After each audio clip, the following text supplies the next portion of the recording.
একটি রহস্যময় রাত। শোন, এই গল্পটা বলার পর তোর গায়ে কাটা দিতে পারে, কিন্তু সত্যি নাকি মিথ্যে সেটা বলবি তুই। রাত তখন প্রায় 12টা। আমি মোটামুটি ক্লান্ত হয়ে বাসায় ফিরছিলাম। রাস্তা শূন্য, বাতাস তাও কেমন যেন থমথমে লাগছিল। মনে হচ্ছিল আশপাশে কেউ নেই, কিন্তু কোথাও একটা অদৃশ্য চোখ যেন আমার দিকে তাকিয়ে আছে। আমি হেঁটে যাচ্ছি, হঠাৎ দেখলাম রাস্তার মোড় একটা বুড়ো লোক দাঁড়িয়ে আছে, একদম নিচুপ। তার চোখ দুটো কেমন যেন ঠান্ডা আর ফাঁকা। মনে হলো সে যেন আমার দিকেই তাকিয়ে আছে, কিন্তু তার মুখে কোনো অভিব্যক্তি নেই। আমি পাশ কাটিয়ে চলে যেতে চাইলাম, কিন্তু ঠিক তখনই তিনি বলেন, বাবা, এত রাতে কোথায় যাচ্ছিস? তার কণ্ঠ শুনে আমার শরীরের রক্তপানি হয়ে গেল, কারণ এই কণ্ঠ আমি চিনি। ওই কণ্ঠটা ছিল আমার দাদার, যিনি বছর 5 আছে মারা গেছিলেন। আমার পা অবশ হয়ে এলো। আমি কিছু বলতে পারলাম না, কিন্তু সাহস করে তাকালাম তার দিকে। এখন যা বলবো সেটার জন্য তুই হয়তো বিশ্বাস করবি না। লোকটা কোথায় যেন উধাও হয়ে গেল, যেন সে কোনো দিন ছিলই না। তুই যদি বলিস আমি ঘরের মধ্যে ছিলাম, তাহলে একটা প্রশ্ন করি, আমি যদি ভুল দেখে থাকি, তাহলে আমার পায়ের নিচে ওনার লাঠির চিহ্ন এল কোথা থেকে? আমি নিঃশ্বাস নিতে পারছিলাম না, বুক ধরফর করছে। ঠান্ডা বাতাসের ঝাপটা যেন হাট পর্যন্ত কাঁপিয়ে দিচ্ছিল।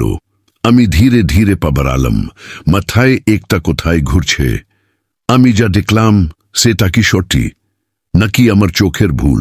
কিন্তু মাটির দিকে তাকাতেই আমার শরীর গামতে শুরু করলো, কারোর রাস্তার ধুলোয় স্পষ্টভাবে একটা লাঠির চাপ পড়ে আছে, যেন কেউ একটু আগের সেটা টেনে নিয়ে গেছে। আমি আর এক মুহূর্ত দাঁড়ালাম না, যত দ্রুত সম্ভব ধরে বাসায় ঢুকে দরজা বন্ধ করে দিলাম। কিন্তু সমস্যা এখানে শেষ হলো না। আমি দরজার পাশেই দাঁড়িয়ে হাঁপাচ্ছিলাম। হঠাৎ এখানে এলো একটা শব্দ, ঠক ঠক ঠক। কেউ যেন দরজার বাইরে ধীরে ধীরে লাঠি ঠুকে হাঁটছে। আমার শিরের বাইরে ঠান্ডা স্রোত বয়ে গেল। ঘড়ির দিকে তাকালাম, রাত 12:30। শব্দটা থেমে গেল। আমি বললাম, হয়তো ভুল শুনলাম, হয়তো বাতাসে কোনো কিছু পড়ে গেছে।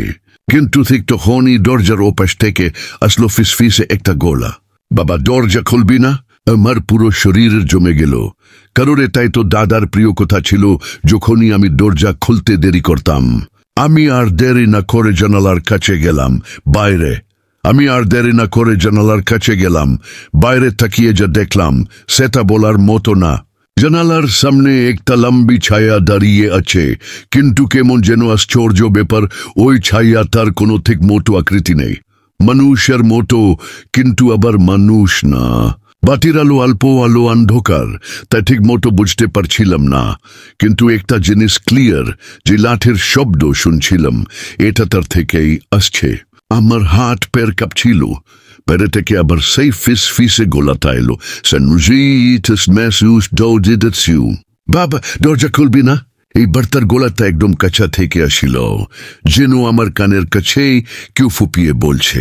আমি কেমন যেন শরীরের মধ্যে একটা বরফের স্রোত ফিল করলাম।